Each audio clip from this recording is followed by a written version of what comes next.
Thank you. We didn't realize we knew so many people in Berkeley. It's just amazing. It's wonderful.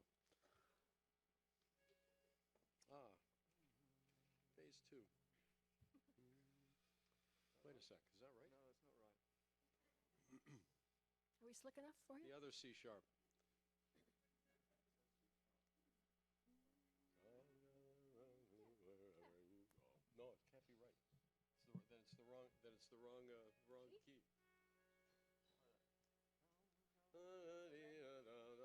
Well, we'll see if this works. Come gather round, people, wherever you roam, and admit that the waters around you have grown, and accept it that soon you'll be drenched to the bone. If your time to you is worth saving, then you'd better start swimming or you'll sink like a stone, for the times they are a-changing. Come, writers and critics who prophesize with your pen, and keep your eyes wide, the chance won't come again. And don't speak too soon, for the wheel's still in spin, and there's no telling who that it's naming, for the loser now will be later to win, for the times they are a-changing. Come, senators, congressmen, please heed the call. Don't stand in the doorway, don't block up the hall, for he that gets hurt will be he who has stalled. The battle outside raging will soon shake your windows and rattle your walls, for the times they are a-changing. Come, mothers and fathers throughout the land, and don't criticize what you can't understand. Your sons and your daughters are beyond your command. Your old road is rapidly aging. Get out of the new one if you can't lend your hand, for the times they are a-changing. The line it is drawn and the curse it is cast. The slow one now will later be fast, as the present now will later be past. The order is rapidly fading, and the first one now will later be last. For the times they are a-changing.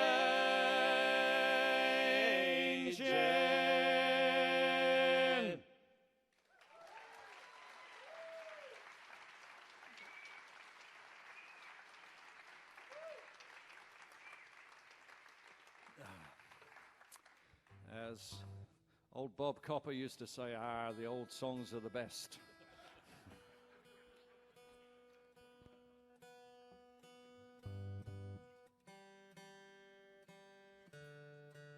There was actually a time when I didn't like country music.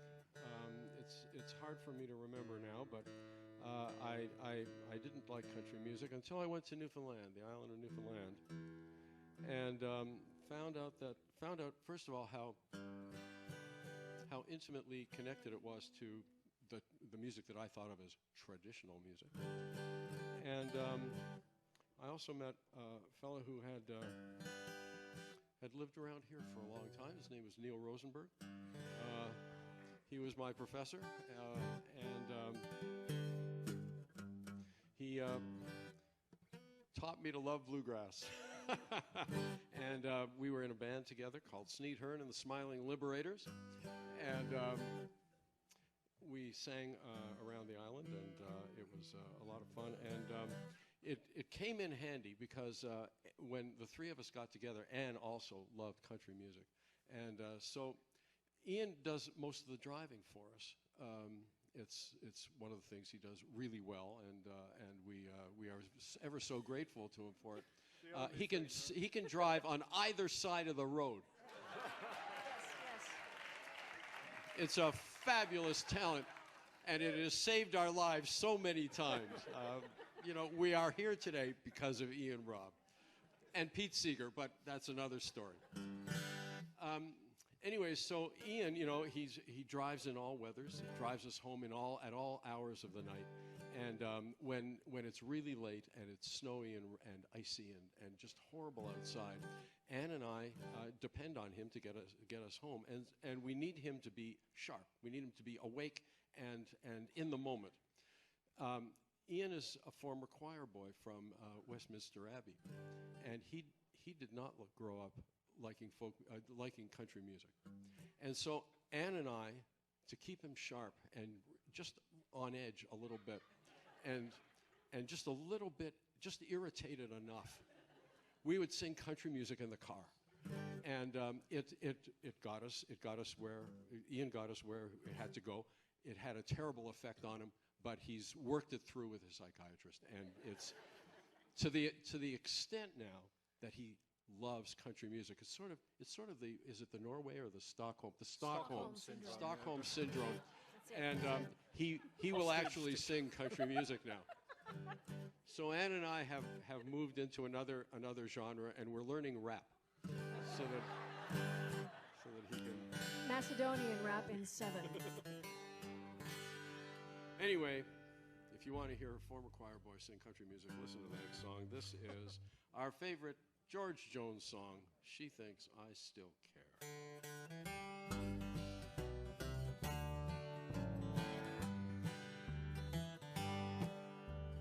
Just because I asked a friend about her, just because I spoke her name somewhere,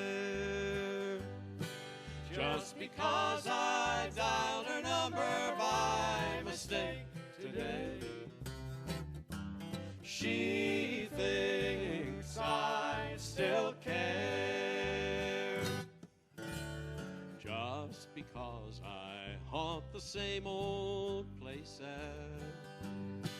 where the memory of her lingers everywhere.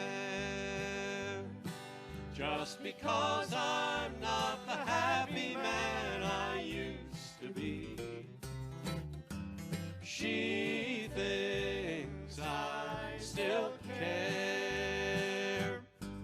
Now if she's happy thinking I still need her, then let that silly notion bring her cheer. But how could she ever be so foolish? Where would she get such an idea? Just because I asked a friend about her, just because I spoke her name somewhere, just because I saw her then went all to pieces, she thinks I still care.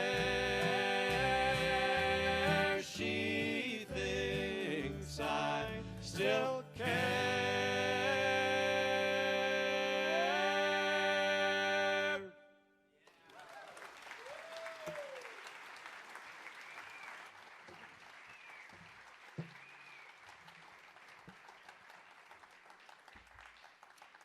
Thank you. And now for something completely different. This is a song from the middle of the 19th century, when there were chartists abroad in England and in Wales. Chartists, their main role in life was to try and change the way elections were run in England. I think maybe we could do with a few Chartists in North America right now on both sides of the border. But anyway, the Chartists wanted to establish a much more reasonable and fair system of voting. They wanted to establish, first of all, one man, one vote. And also, at that time, if you wanted to represent people, if you wanted to be a member of parliament, you had to own land. You had to be a landowner. So obviously an awful lot of people were disenfranchised just because of that. And so they wanted to change that too. They put all their demands into a thing called a charter, and that's why they're called Chartists. And many of them were severely persecuted for their beliefs and for their activism. They were beaten up on the street. They were thrown in jail. They were attacked by the army. All kinds of stuff. One guy, whose name was Ernest Jones, was put into jail for about 2 or 3 years, I think, and spent most of that time in solitary confinement. And he was a writer and poet, and while he was there, he wrote a whole bunch of stuff. Now, they wouldn't give him pen and ink. He wasn't allowed that as part of his solitary confinement. So he managed to get hold of a prayer book, and he tore the pages out of the prayer book and wrote his poems in his own blood. He managed to fashion a pen somehow. He wrote his own poems in his own blood. And it probably explains why a lot of his work is quite dark. And also quite short, maybe.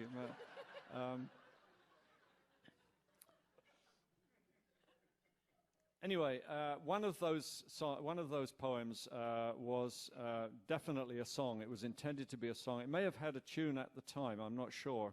But anyway, we got hold of the words, and I looked at them, and we all looked at them, and we decided that even for a finest kind performance, these words were far too dismal. And that's saying something, believe me. So I was given the job of taking the poem apart and putting it together again slightly differently, and also adding a more optimistic last verse, because these guys really did achieve a great deal. They were at the roots, the foundation of a whole bunch of movements for social change in that part of the world. So we wanted a little bit of optimism at the end. So I did that, and I thought, well, while I'm at it, I'll write a new tune for it as well.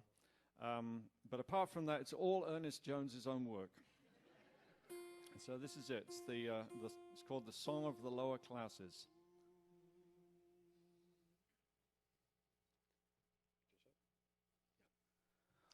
We are so low, we plow and sow, and we delve in the dirty clay, till we bless the plain with the golden grain, and the vale with the fragrant hay.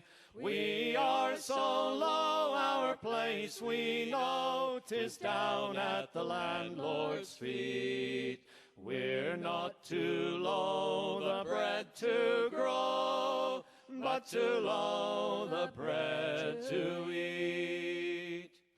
We are so low, down, down we go, to the hell of the deep-sunk mines, where we gather the proudest gems that glow, where the crown of a despot shines.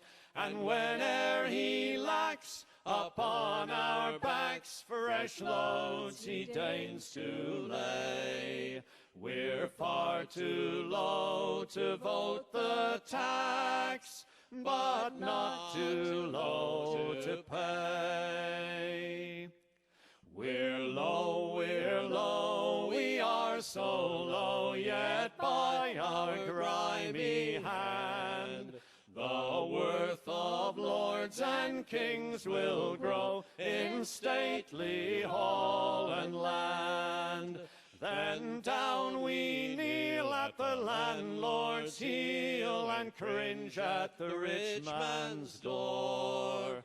We're not too low to build the wall, but too low to tread the floor. We're low, we are so low, and yea, our knees hide. The silken flow and the robes that glow round the limbs of the sons of pride. and what we get, and what we give, we know, and we know our share. We're not too low the cloth to weave, but too low the cloth to wear. We're low, we are so low, and yet when the trumpets ring, the thrust of a poor man's braid will go through the heart of the proudest king. We're low, our place we know, we're only the rank and file. We're not too low to kill the foe, but too low to touch the spoil. We are so low, but soon we know we'll see that day arise, when every man born high or low his dream may realize.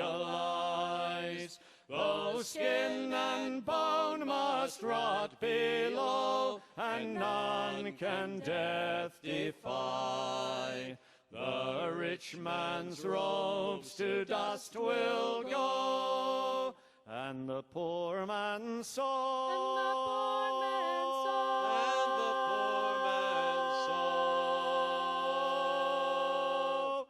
will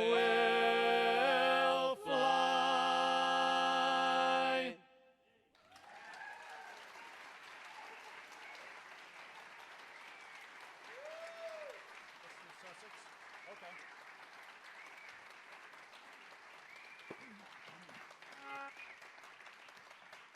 We're thinking of writing another version, which would be the song of the middle classes. Now, we are so. That's as far as we've gone. Yeah. We've had a couple of requests for songs at the half, and it's some of the songs are from our very first oldest repertoire, and it's really hard to we sing songs every day. We can't remember all the words, and the songs that we haven't sung in years are very hard. So my apologies for our not being able to do those, but we will do this one. We hope. This is a song. Yeah, we'll see. Fingers crossed. This is a song, the words of which were written by English writer with a French name called Hilaire Belloc.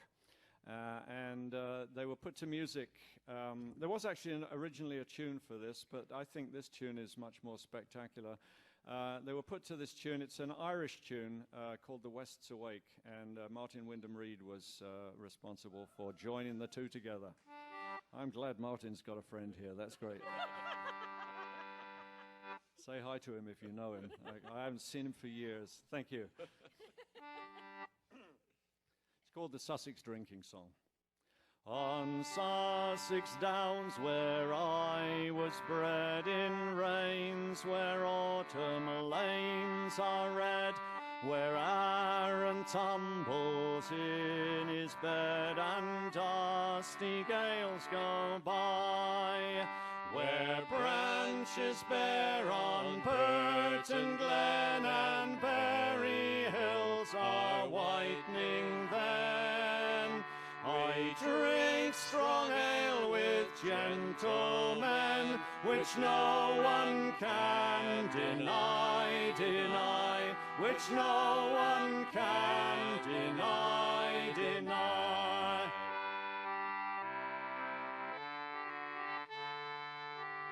On cold November off I go and turn my face against the snow and watch the wind where'er it blow, because my heart is high, till I settle me down in Stenning to sing of the girls I've met in my wandering,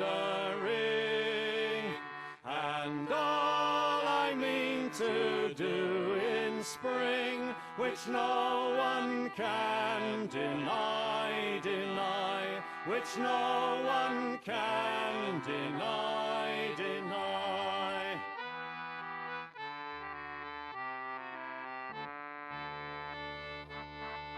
Though times be hard and fortune's tough, the ways be foul and the weather rough, we are a stout South Country stuff, who cannot have strong ale enough. From Crowborough top to Ditchling down, from Hurstpere Point to Arundel town, the girls are fine, the ale is brown, which no one can deny, deny, which no one can deny, deny. From Crowborough top to Ditchling down, from Hurstpere Point to Arundel town, the girls are fine, the ale is brown, which no one can deny, deny, which no one can deny, deny.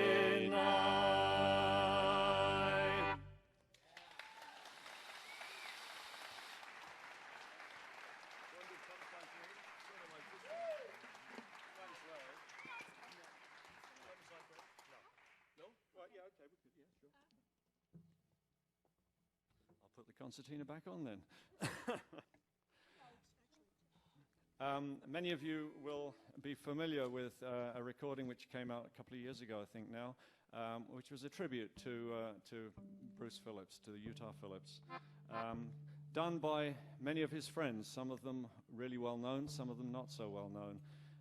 And we were very honored and pleased to be asked to contribute a song to that album, which was conceived while Bruce was still alive, and unfortunately I think came out after he had died.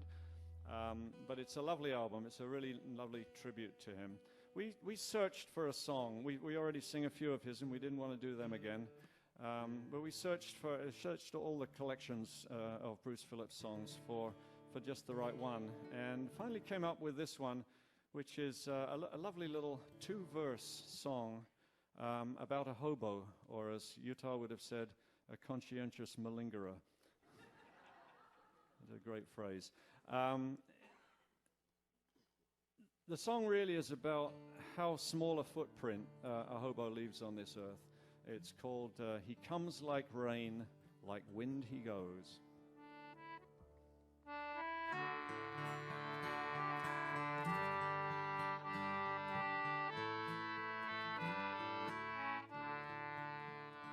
He comes like rain, like wind he goes, wasting no one's time or tears.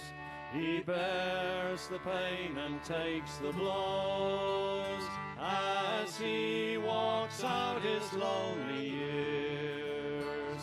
Although the wealthy share the spoil, still the good times pass him by. They say he is too old to toil, and yet he's still too young to die.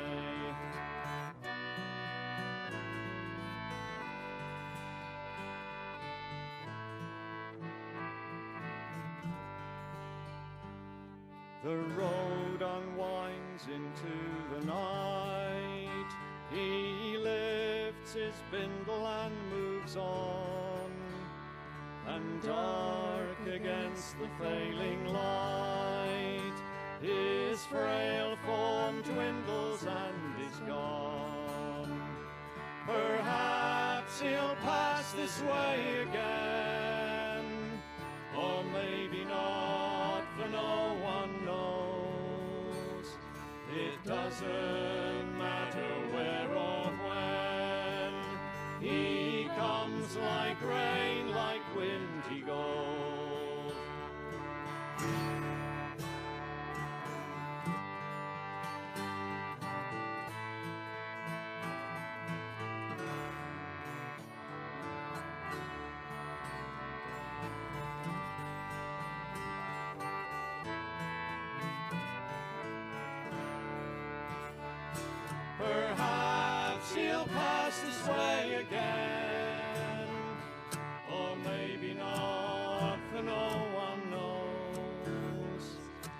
doesn't matter where or when.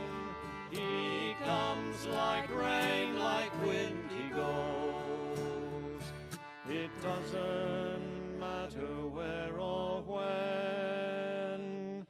He comes like rain, like wind he goes.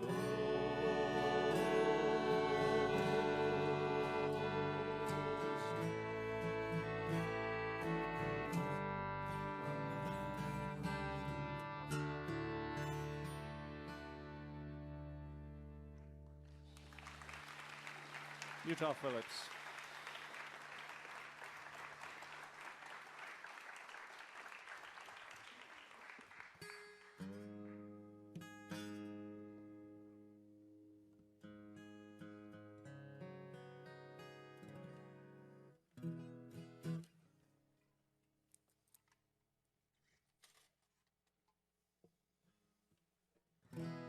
This is the time to mention Pete Seeger. Pete passed away recently, and he's responsible for a lot in my life. Not the least is anyone who's ever led a song in front of a group of people owes a great debt to Pete Seeger. I certainly do. I learned a lot from watching Pete and from singing along with him when I went to concerts. He was just terrific. So I want you to please sing along on this next song, and I'll do my best to lead you in a fashion that would do credit to my tutelage under Pete Seeger, if I can call it that. This is a song that was made famous by Jimmie Rodgers. Now, if you're thinking Jimmie Rodgers of Honeycomb fame, you're wrong. This is the Jimmie Rodgers that the Jimmie Rodgers of Honeycomb fame was named after, because Jimmie Rodgers of Honeycomb fame was the son of Hank Snow. And Hank Snow was an early imitator of Jimmie Rodgers, the father of country music, who used to sing with the Carter Family. And this is a song that Jimmie Rodgers didn't write, but he sang it, and please join in on it. It's Why Should I Be Lonely? Oh, the moonlight so bright makes me lonely tonight. Everything seems to make me feel blue. I'm downhearted now, I'm lonesome somehow, since you have proven untrue. But why should I be lonely? But why should I be lonely? Why should I be sad? Why should I be sad?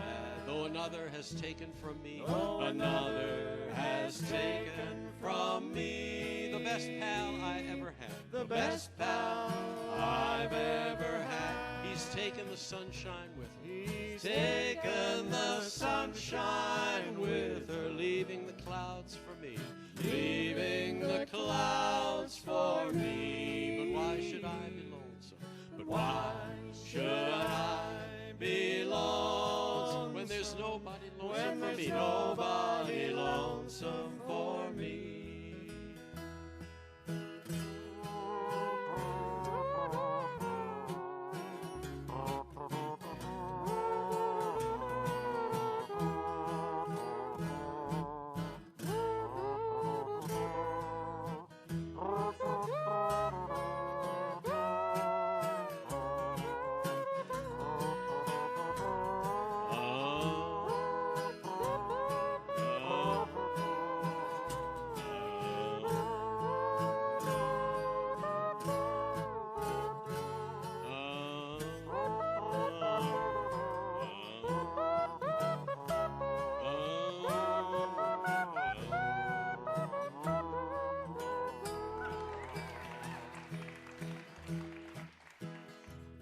Don't come cheap, you know.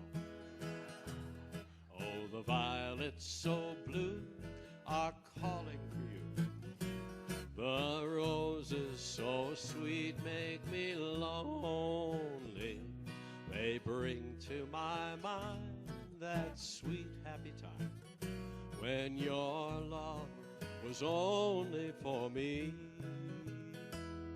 But why should I be lone? Why should I be sad?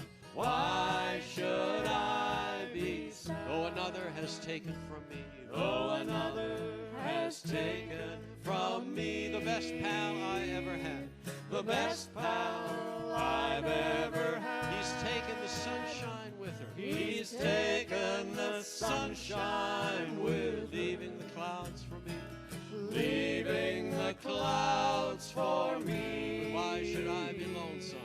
But why should I be lonesome when there's nobody, when there's nobody lonesome for me? And now the big finish. When there's no one lonesome for me.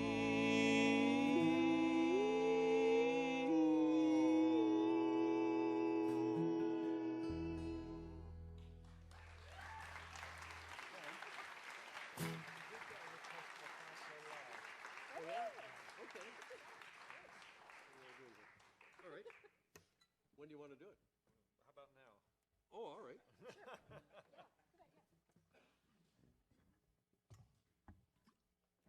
So, people asked for so many songs over the break that I forgot half of them, but I've just remembered one. All right. Well, This place is great. It comes with its own UFOs. I'm really, no, we really are enjoying being here. listen.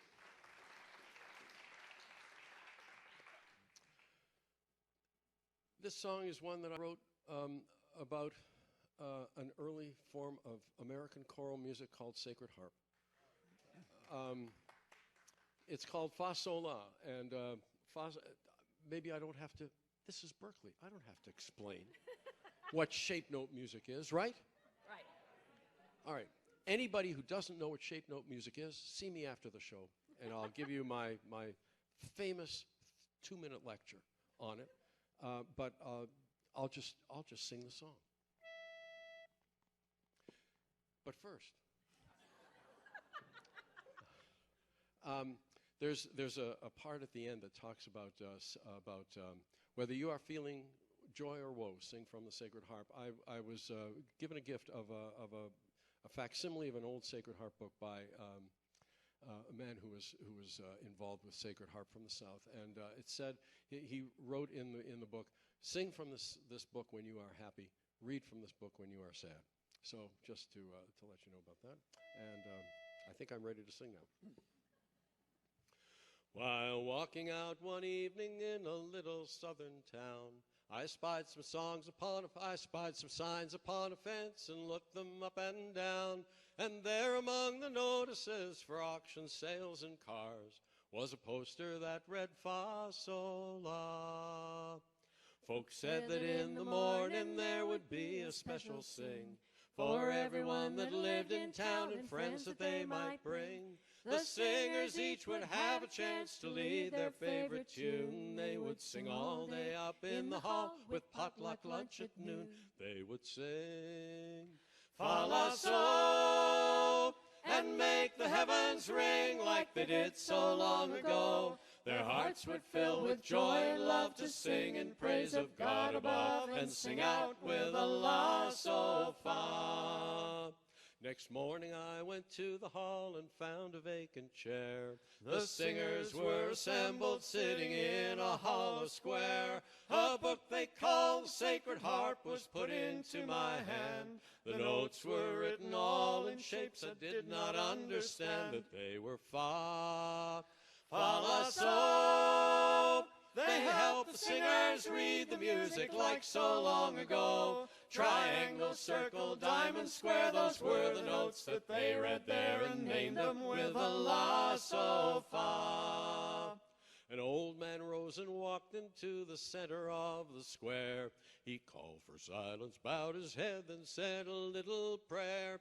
He thumbed the pages in his book and called a number out, and he gave the parts their La Sol Fa, and they sang Fa, Fa La Sol. Their voices joined in harmony, their faces all aglow. Each singer was a child of grace, soprano, alto, tenor, bass, as they sang out their la, so, fa.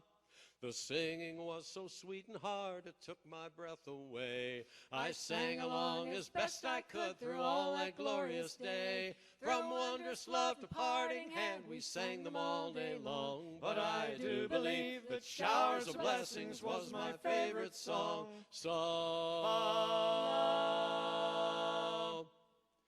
He sends his showers of blessings down. He sends his showers of Cheer blessings the plains down. below. He makes the grass the mountains crown, and mountains valleys grow, and corn in valleys grow, and corn in valleys grow. My friends, if you should ever find this world is not your home, you've lost your faith in God or man and think you're all alone, or else you've met such happiness that music fills your heart. Whether you are feeling joy or woe, sing from the sacred harp, and you just sing, Falaso, and join the gospel choir that began so long ago. In city, town, or village square, you just might find that anywhere they're singing with a la, so, fa. In city, town, or village square, you just might find that anywhere they're singing with a la, so, fa.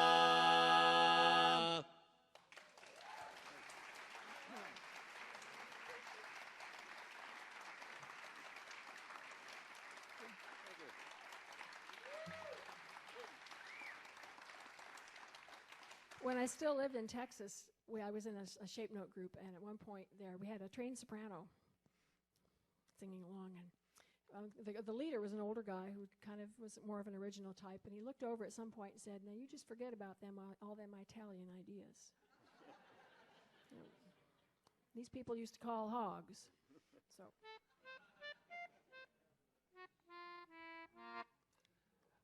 This song has a local connection because the writer of it is sitting right here in this audience. Carol Denny wrote this song.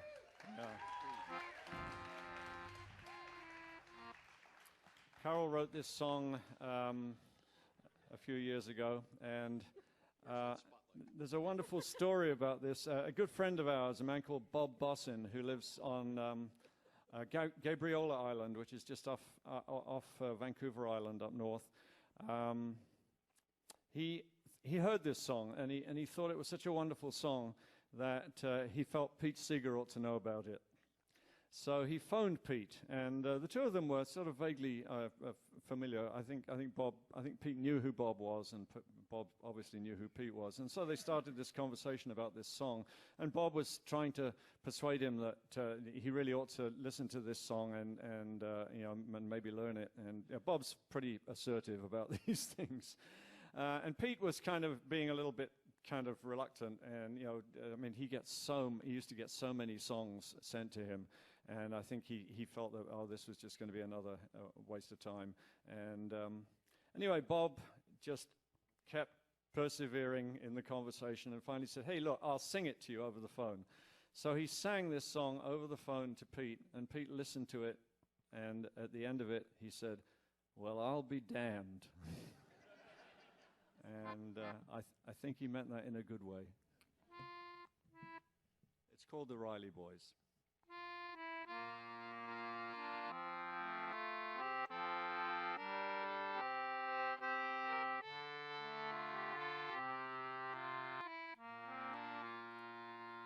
It was quiet in the spring. Sorry. I'm going to start that again.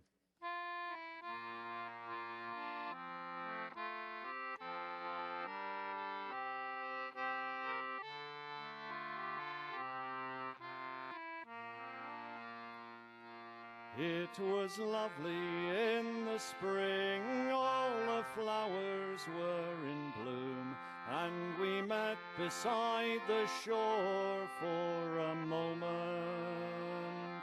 There were birds and there were planes, flying patterns all around, and we shared a single sound for a moment.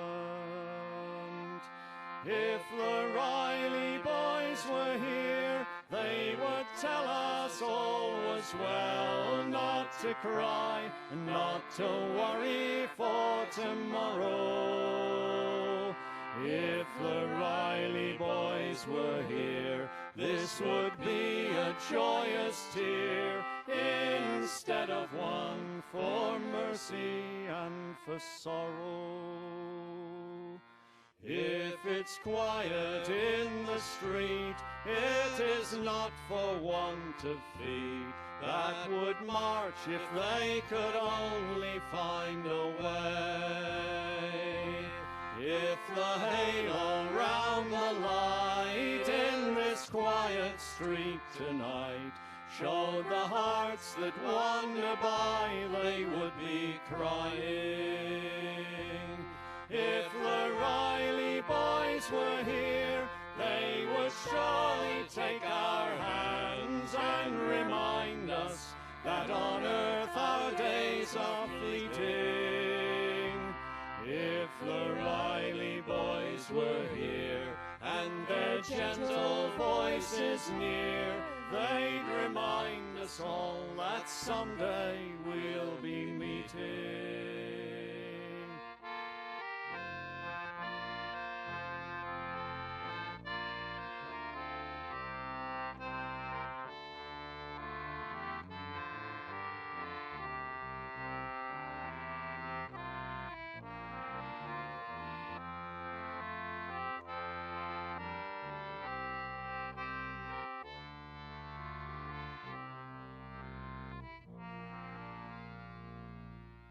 It's so hard to read the news and so beautiful outside, and the world that seems so wide now seems so broken. All the things we love and keep in our dreams and in our sleep, startled birds that we have suddenly awoken. If the Riley boys were here, they would tell us not to cry. Dry your eyes, they'd say, there's work to do tomorrow.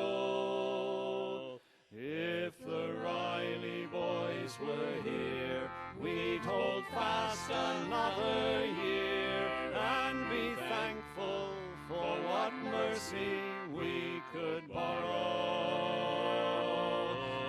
Be thankful for what mercy we could borrow.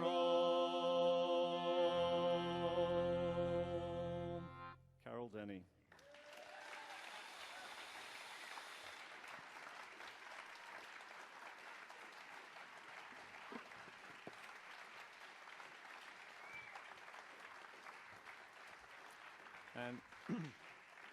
And while we're at it, we should thank Carol, because she is really the person who has pushed and pushed and pushed us to perform in this place.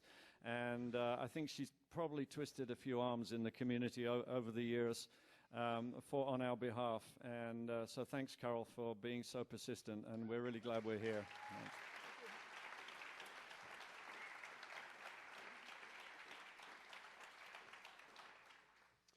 In 1922, a young Vassar graduate named Elizabeth Greenleaf went to Newfoundland to a little place called Sally's Cove. She was going to work for the Grenfell Mission there and teach school. And she was game for anything and had a wonderful time in Newfoundland. She learned proverbs from her students and then used those proverbs to teach them how to spell. And she also started to learn songs from them and from their parents and from her hosts, the Endicott's, the people that she was staying with in this little outport in western Newfoundland. And she went back home at the end of the summer, and she visited Vassar, saw some of her old professors, and she sang them the songs that she had learned, and they said, you have to go back and start writing these songs down. So she went back the next summer and wrote down some of the songs that she had heard, but wanted to go back and do it in a systematic way. Life got in the way. She went home and she got married, had a child. But in 1928, she put together the Great Vassar Song Collecting Expedition to Newfoundland. She enlisted the help of another Vassar graduate whose name was Grace Mansfield. And the two of them got on a steamer in St. John's, and they went right across the top of the island to the west coast, stopping in at outports, at fishing settlements along the coast, finding out who the good singers were, and collecting their songs. And what collecting meant in those days was not tape recorder. It meant sitting down and writing out the words, which is what Elizabeth did, and writing out the melodies, which is what Grace did, as the singers sang. And sometimes the singers had to sing the songs 3, 4, 5 times so that they could get everything that they needed down on paper. They got back, they put together their collection, and they took it to Harvard University Press Professor Kittredge and gave him the manuscript. He said, "Wonderful, I'll publish this in the good old way." And the good old way at that time, the way all song collections were published, is the words were on one page at the beginning of the book, and the melodies, if they were included at all, were in the back, because at that time folklorists were interested in the words. They weren't interested in the melodies. And Elizabeth Greenleaf was ahead of her time, and she said, you know, I want the songs, I want the melodies and the words published on the same page. And Kittredge demurred. And she said, you know, if you don't publish them that way, I'm going to take the book to Yale. And so in 1933, Harvard University Press put out one of the best song collections that's ever been done, called Songs and Ballads of Newfoundland, and by Elizabeth Greenleaf and Grace Mansfield. And this is one of the songs from that collection. It has its misery quotient, otherwise I would never have chosen it. But it's a lot of fun to sing, and you get to sing the last line that we have just sung, again, in glorious harmony, sort of like the Copper Family, and it'll sound terrific. This is The Lass That Loved a Sailor. Once I loved a sailor so dear is my life, and oft times he told me he would make me his wife. But now he is gone sick for some other one. Leave me and my baby in sorrow to mourn. Leave me and my baby in sorrow to mourn. Oh, my parents chastised me, oh, because I done so. And now I'm despised by all other ones I know. My father and mother turned me from the door.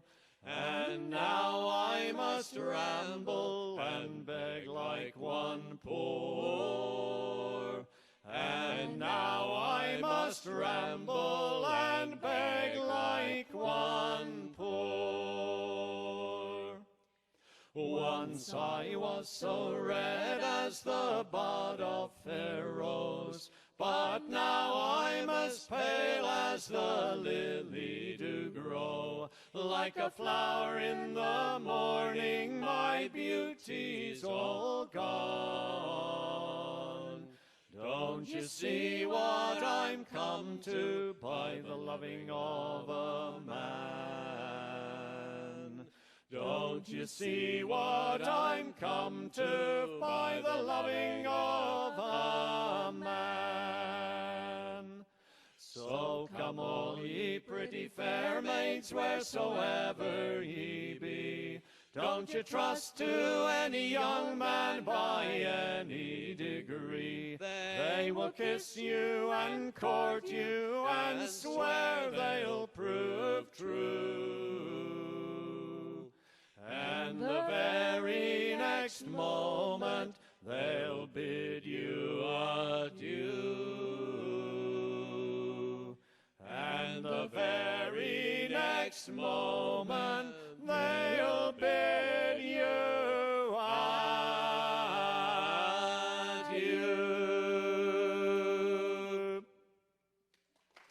Well done.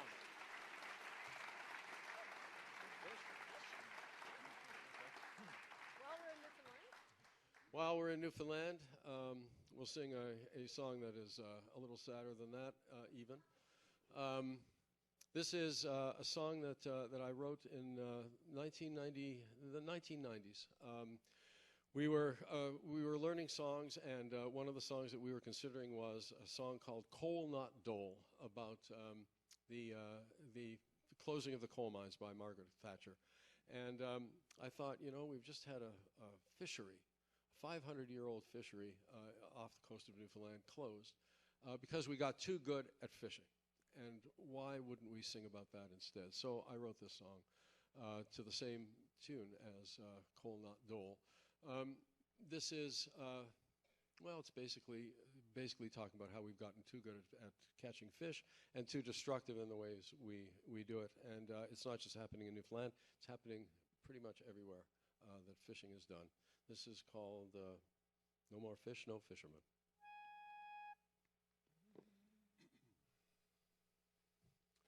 Out along the harbor reach, boats stand dried up on the beach, ghosts like in the early dawn. Empty now, the fish are gone. What will become of people now? Try to build a life somehow. Hard times are back again. No more fish, no fishermen. No more shoppers in the stores, since the fish plant closed its doors. Men who walked a trawler's decks now line up for welfare checks. There's big for sale signs everywhere, pockets empty, cupboards bare. See it on the news at 10. No more fish, no fishermen. Once from Ship Cove to Cape Race, Port aux Basques to Harbour Grace, Newfoundlanders fished for cod, owing merchants trusting God. They filled their dories twice a day. They fished their poor sweet lives away. They could not imagine then. No more fish, no fishermen. Back before the Second War, we could catch our fish inshore. Boats were small and gear was rough. We caught fish but left enough. And now there's no more fish because the trawler fleets took all there was. We could see it coming then. No more fish, no fishermen. Farewell now to stage and flake. Get out for the children's sake. Leave all friends and kin behind. Take whatever job you find. There's some that say things aren't so black. They say the fish will all come back. Who'll be here to catch them then? No more fish, no fishermen.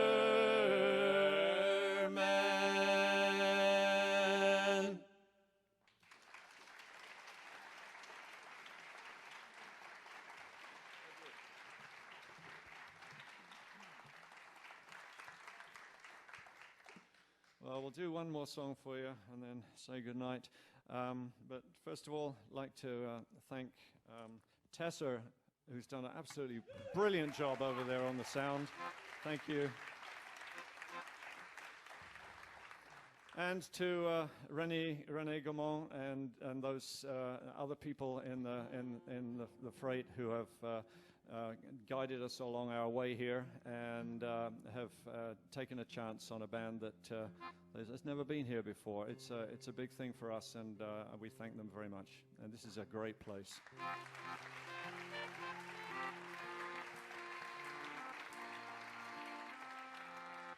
And thank you, Sam, for letting us in and getting us where we needed to be, when we needed to be. It was great. And if we could just say that places like this are a treasure and deserve all our support, and give some money to this place. It really is fantastic. We'll finish with a Rudyard Kipling poem that was set to music by Peter Bellamy many years ago. Kipling was, he was by modern standards a pretty politically incorrect guy. But one thing that really shows through all his work, I think, is great empathy for ordinary people. And this song tells it all. This song, the chorus of this song goes, "The people, Lord, thy people, are good enough for me." It's called A Pilgrim's Way. Please join in the last line on each verse.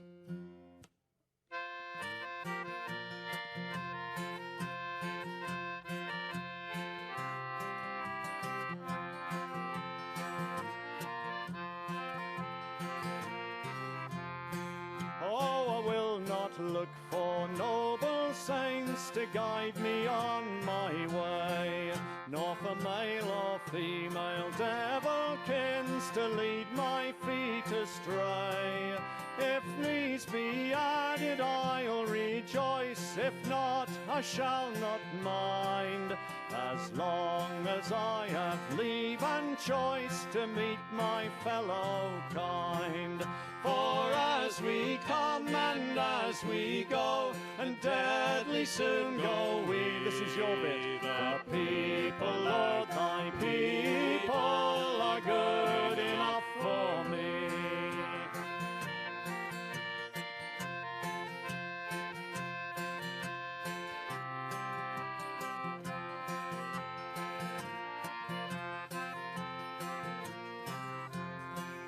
Thus I will honor pious men whose virtue shines so bright, though none is more amazed than I when I by chance do right. And I will pity foolish men for woes their sins have bred, though 99% of mine have brought on my own head.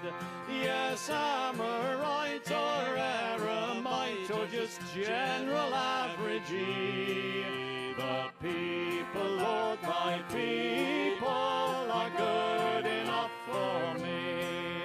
And if they bore me overmuch, I will not shake my ears, recalling many thousands such that I have bored to tears. And if they labor to impress, I will not doubt or scoff, since I myself have done no less, and have sometimes pulled it off. Yes, as we are and we are not, and as we pretend to be, the people, Lord, thy people are good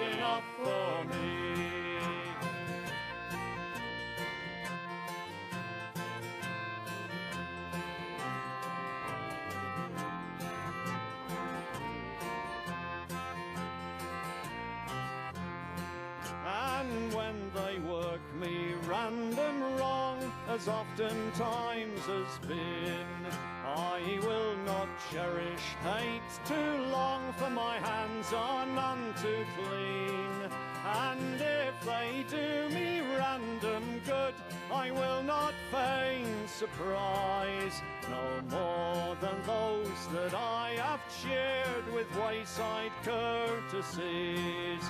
For as we give and as we take, whate'er our takings be, the people, Lord, thy people are good enough for me.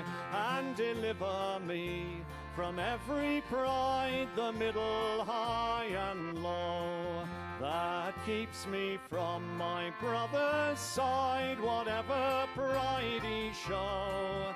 And purge from me all heresy, of thought and speech and pen, that bids me judge him otherwise than I am judged. Amen.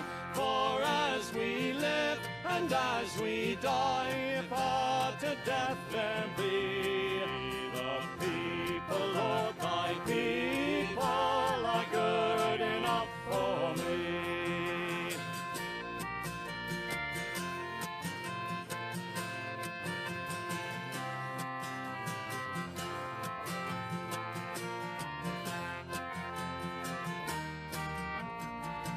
That I may sing for crown or king or for old-born company, that I may labor in my day, vocation and degree, to prove the same by deed and name, and hold unshakenly, where'er I go, whate'er I know, and whoe'er my neighbor be. This single faith in life and death, and to eternity. The people, Lord, thy people are good enough for me.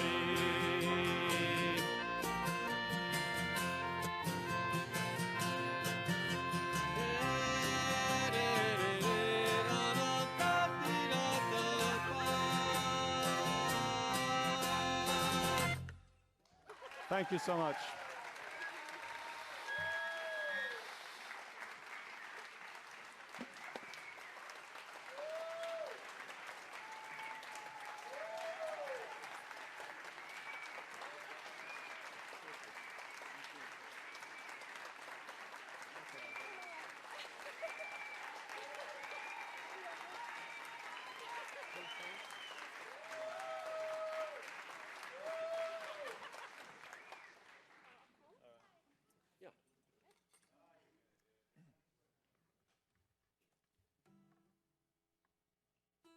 Thank you so much for being here and for singing along and just being a really wonderful, wonderful audience. Thank you so much. It's really good.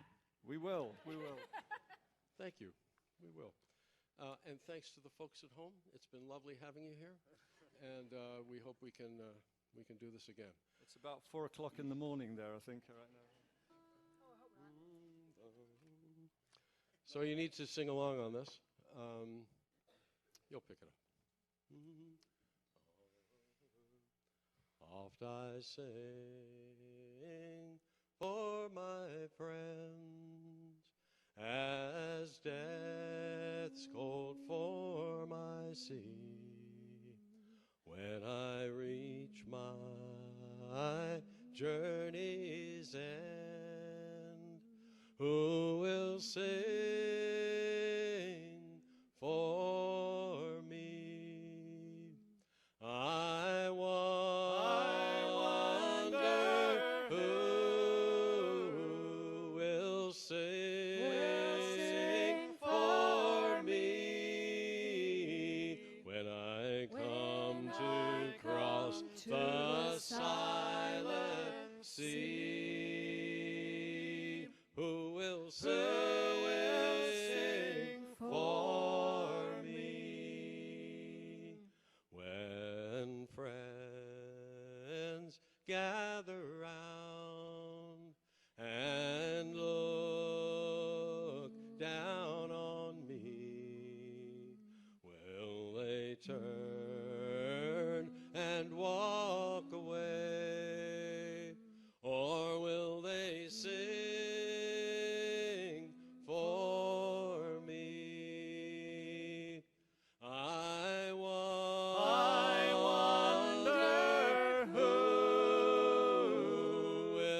sing for me when I come to cross the silent sea. Who will sing for me?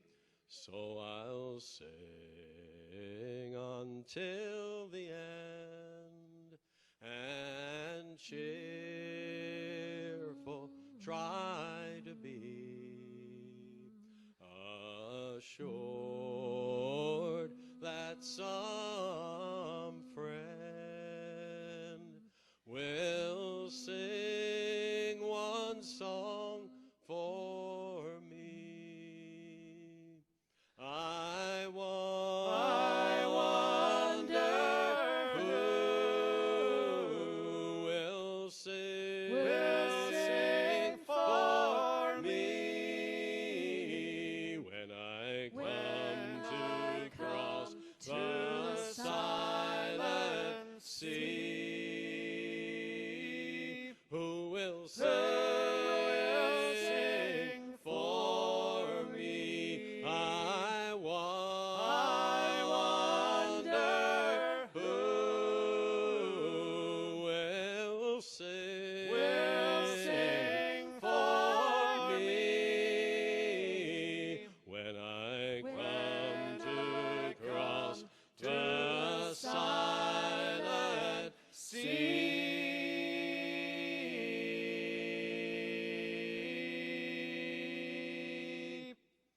Who will sing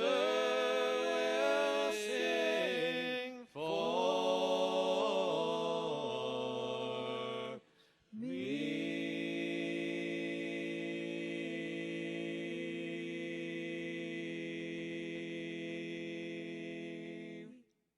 Thank you.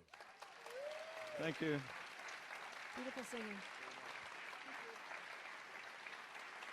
Very good.